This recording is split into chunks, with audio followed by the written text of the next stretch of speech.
Исәнмесез, эфирда яңалыклар вакыты, студияда Лина Хасяншина. Для подготовки к Карабашской ГТС к условиям весеннего паводка были выполнены определенные ремонтные работы.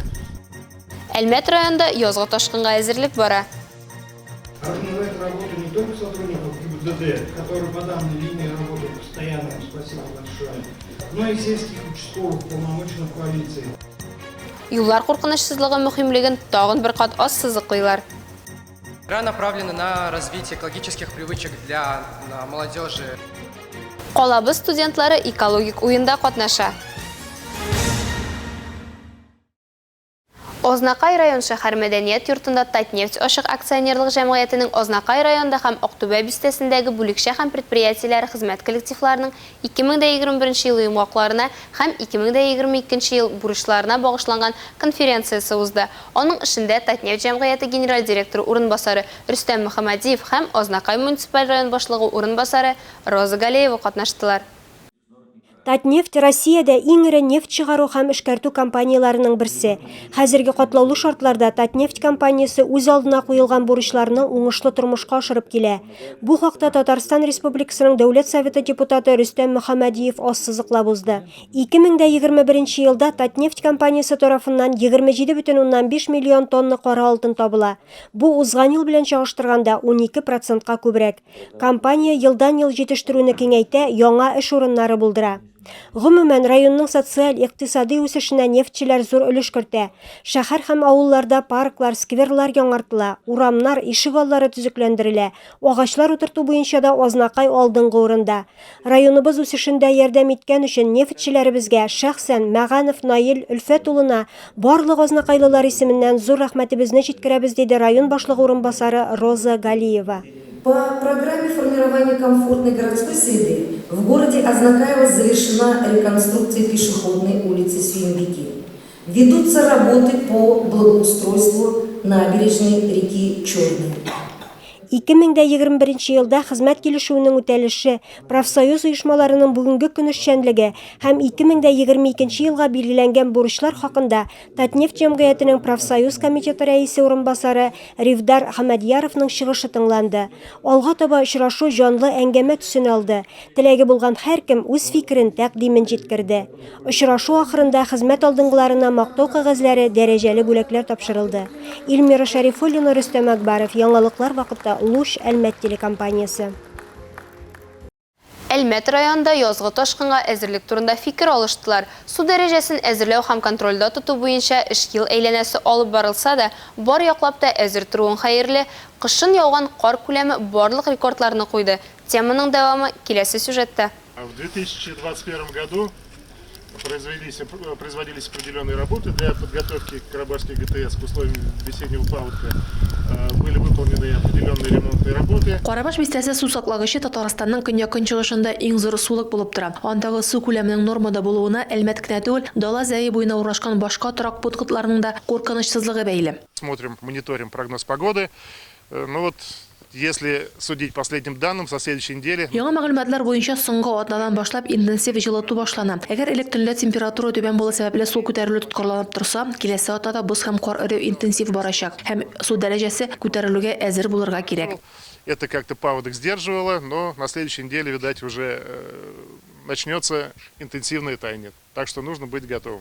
Язгы ташуга әзерлек эшләре көздән үк башлаган. Су саклагычны чистарту һәм буяу, торба үткәргечләренең тузган участокларын алыштыру, шүп арматурасын алыштыру сыман төп эшләр башкарылган. Платинаның бөтен механизмнары да эш хәлендә. Тәүлеклек уртача температура 0 билгесенә күчкәч, платинада тәүлек буе кизү туры оештырылачак. Водохранилище будет готово к приему паводковых вод. Сейчас, на сегодняшний день, уровень воды водохранилища составляет... Су саклагыч су асты суларын кабул итүгә әзер. Бүген су дәрәҗәсе 28 миллион ярым кубометр тәшкил итә. Моның үстенә тагын 11 миллион кубометр кар сулары кабул итә ала. Әтәрәк куйган дәрәҗәгә кадәр санасаң 21 миллион кубометр дигән сүз. Себя 11 миллионов кубических метров и до отметки нормального подпорного уровня 21 миллион кубометров.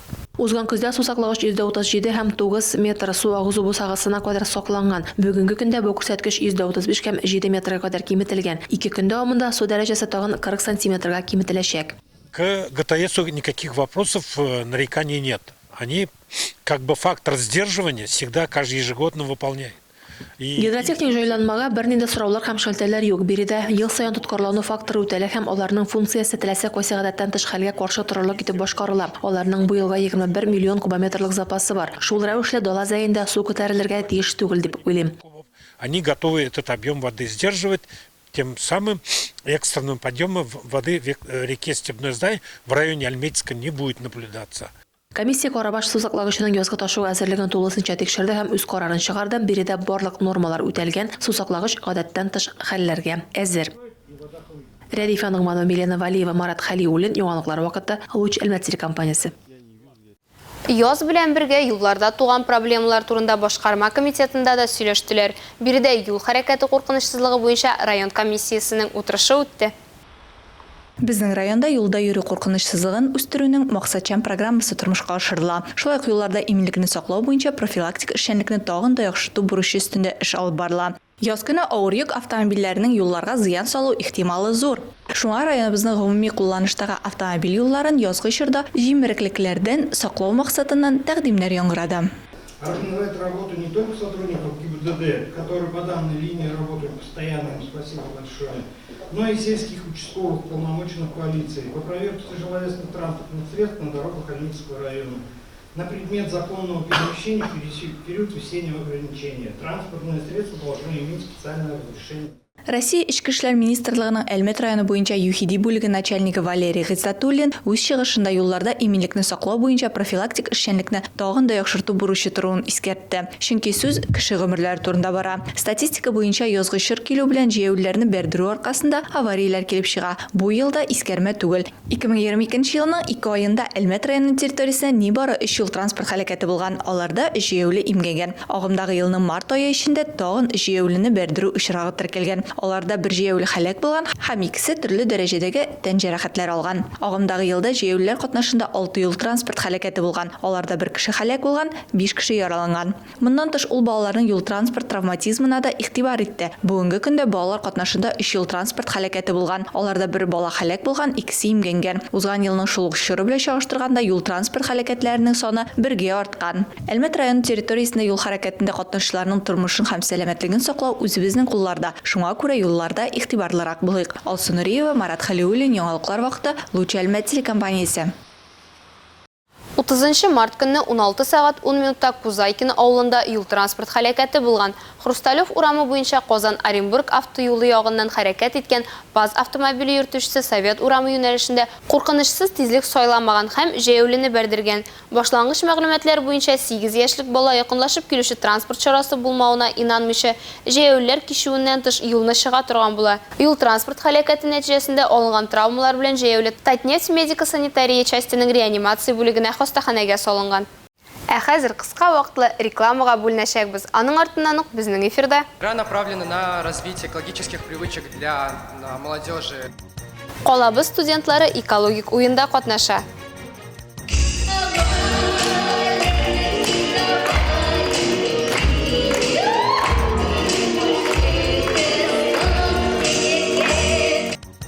Татарстан халыклары яшьләре ассамблеясының Әлмәт филиалына 6 ел.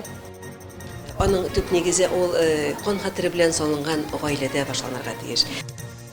Егет кешегә 70 төрле һөнәр дә аз. Татар малай 2022 бәйгесенең җиңүчесе кем? Реклама тиз узачак. Безнең белән калыгыз. Дәвам итәбез. Әлмәт төбәге Татнефть компаниясе һәм башка предприятиеләр тырышлыгы белән республикада иң төзек чиста шәһәрләр исемлегендә тора, ләкин бу исемне аклау өстендә эш туктатылырга тиеш түгел. 1 апрельдә Татарстанда традицион санитар-экологик 2 айлык башлана. Бүген шул уңайдан башкарма комитетында башкарыласы эшләрне барладылар. Анда шәһәребез циклиге һәм чисталыгына турыдан-туры катнашы булган предприятие һәм оешма җитәкчеләре, авыл җирлекләре башлыклары катнашты. Төп доклад белән экология һәм төзекләндерү департаменты директоры Илдар Нәбиуллин чыгыш ясады. Аның сүзләренчә, иң башта идарәче компанияләргә калабыздан карны чыгаруны төгәлләргә кирәк булачак. Шуннан соң гына ишек алларын чүп-чардан арындыру, контейнер мәйданчыкларын норматив хәлгә китерү буенча күләмле эш көтә. 2 айлык барышында гадәттәгечә ярамаган урында булдырылган чүп өемнәрен ачыклау һәм әйләнә-тирәне саклау буенча башка кагыйдә бозу очракларын барлау буенча рейдлар үткәреләчәк. Әйләнә тирә мөхитнең һава, җир һәм сулыкларның пычрануы, табигый байлыкларның кимүе кешелек җәмгыяте алдында зур бурычлар куя.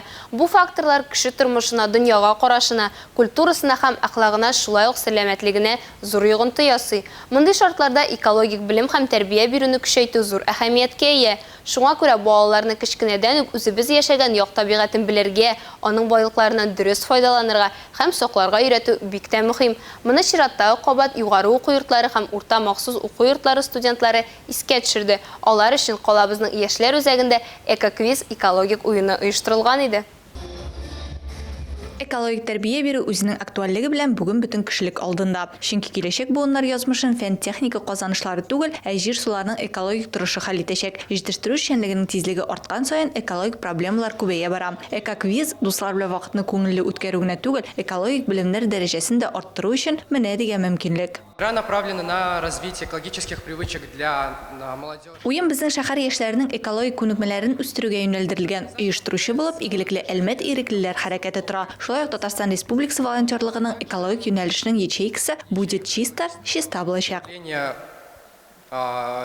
Волонтерство Республики Татарстан будет чисто.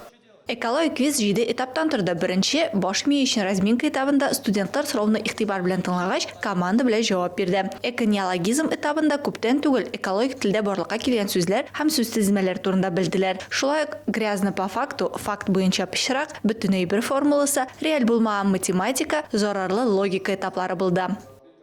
Следующее. С буквой «Г» для тенниса я нужен. Стою сладок и красив снаружи. Время пошло.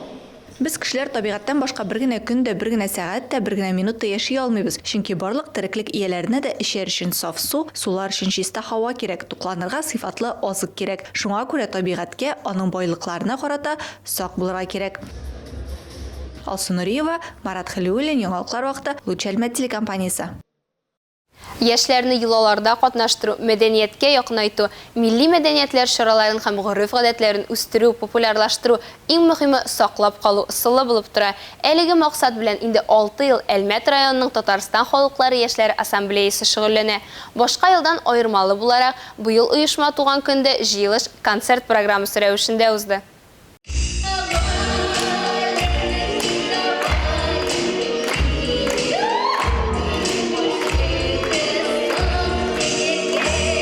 Татарстан халыклары яшьләре ассамблеясының Әлмәт районы филиалы активистлары бер-берсен милли җыр-биюләр белән тәбрикләде.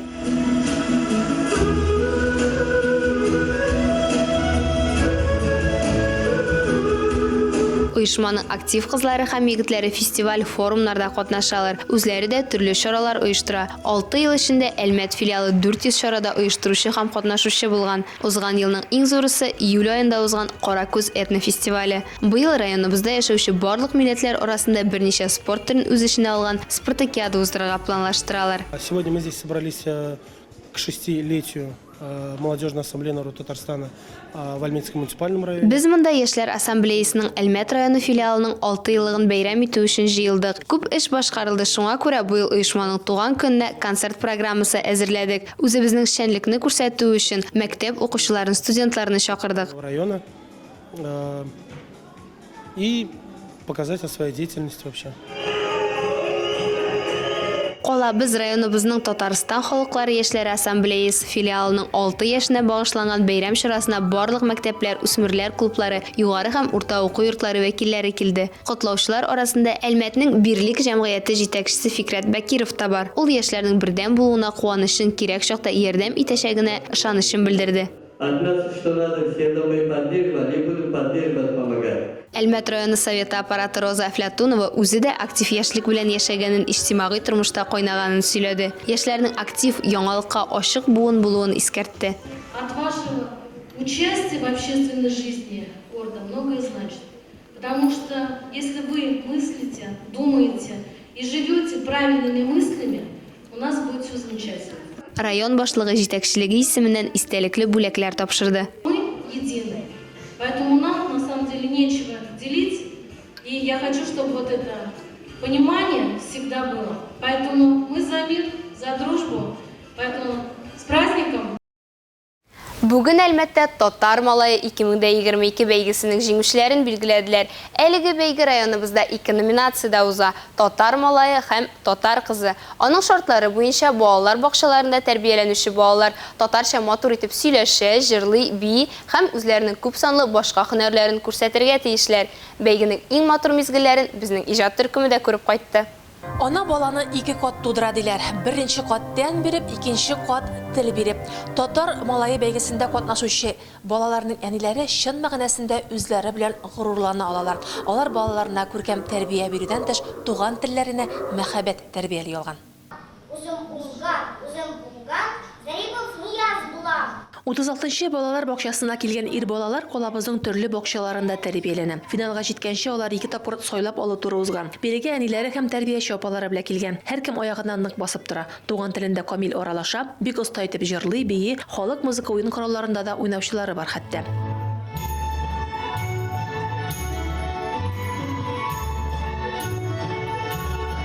Әлмәт районы мәгариф идарәсенең милли мәсьәләләр буенча урынбасары Селина Җиһаншина сүзләренчә, бүген районда 21 бакча милли татар бакчасы статусында эшли. Шуларның 7-се Әлмәтнең үзендә. 42 бакчада 98 татар милли төркемнәре эшләп килә. Шулай да тәрбиянең нигезе гаиләдән килә ди ул. Бирегә җыелган балаларның телләре туган телдә ачылып, туган телдә үсеш алганы күренеп тора. Аның төп нигезе ул кан хәтере белән салынган гаиләдә башланырга тиеш. Әгәр дә безнең әби бабайларыбыз, әти-әниләребез үзләренең туган телләрен яратып, балаларына шушы мирасыбызны түкми-чәчми җиткерәләр икән, аның әлбәттә нәтиҗәсе яхшырак булыр. Без инде бу чиратыбызда балалар бакчаларында татар телен өйрәтүче тәрбиячеләр, милли төркемнәрдә тәрбияләүче безнең тәрбиячеләребез менә шушы балаларыбызның үсешенә зур йогынты ясап, шушы милли мирасыбызны буыннарга тапшыруны без инде дәвам итәбез. Финалистларны җыйган бакчада да бу юнәлештә зур эш алып барыла. Мөдир Татьяна Кудакова сүзләренчә, биредә 3 татар төркеме эшли. Узган ел бакча коллективы грантлар бәйгесендә катнашып, җиңүче булган һәм милли юнәлештә эшне күчәйтү өчен 500 мең сумлык грант тоткан. Традиции культуры изучаем разных национальностей. И чуваш, и мари, и мордва, разные национальности. Бездә татар, чуаш, мари, удмурт балалары да тәрбияләнә. Мин һәр бала гаиләдә туган телендә аралашу яклы. Бакчабызда аның өчен уңайлыклар тудырабыз. Свой язык, работаем над тем, чтобы родители работали и говорили на своем родном языке. Бәйге нәтиҗәләре буенча 36-нчы бакчада тәрбияләнүче Данияр Мөбарәкшин җиңүче дип табылды. 2нче һәм 3нче урынны 30-нчы бакчадан Инсаф Сахабиев һәм 48-нче бакчадан Зарипов Нияз бүлеште. Алар һәм финалга чыккан башка татар малайлары Бөтендөнья татар конгрессы Ак калфак оешмасы, Кичүчаттагы Ризадин Фәхреддин музее һәм башка иганәчеләр әзерләгән күчтәнәчләр белән бүләкләнде. Рәдифә Нугманова, Марат Халиуллин, яңалыклар вакытта, Луч Әлмәт телекомпаниясе. Хәзер спорт темасына күчәбез. 13 мартта Татарстан Республикасының футбол буенча кышкы беренчелеге тәмамланды. Үсмерләр командалары арасында 2007 елга Әлмәт футболчылары 2-нче, 2008 елгылар 3-нче урында. 2011 елга футболчыларыбыз республиканың кышкы беренчелеге җиңүчеләре дип табылды. 25 марттан 27-сенә кадәр шәһәр стадионында традицион язгы турнир узды. 2006-2007 елга командалар әйләнеш системасы буенча уйнады. Ярыш нәтиҗәләре буенча Әлмәтнең 2006 елга командасы турнир җиңүчесе булды. 2нче урында Октябрьскийның Спартак 4 коллективы, Мактаулы 3нче урында Бөгелмәнең 2нче спорт мәктәбе. Колабызның футбол буенча спорт мәктәбендә гадәти булмаган футбол матчлары узды. Әлмәтнең 5 янгын сөндерү бүлекләре коткаручылары хәрби киемнән туп типте. Һәр командада 10 кеше, алар уртача авырлыгы 23 килограммлы тулы хәрби экипировкада каршы як командасы белән футбол уйный. Кислород бетүгә тагын 5-се аларны алыштырырга әзер тора. Гадәттән тыш хәлләр министрлыгы бүлекчәләре арасында 3 көн барган ярышларда 15-нче янгын сөндерү бүлеге җиңүче дип табылды. Мондый уен әле беренче кабат кына оештырылды. Катнашучыларга уен ошаган. Шулай булгач, ярышлар киләсе елга да кабатланырга мөмкин. Бу сезгә җиткерәсе соңгы мәгълүматыбыз иде. Миллина Хәсәншин һәм монтаж операторы Оля Берамалова сезнең белән сау булашабыз. Исән-имин булыйк.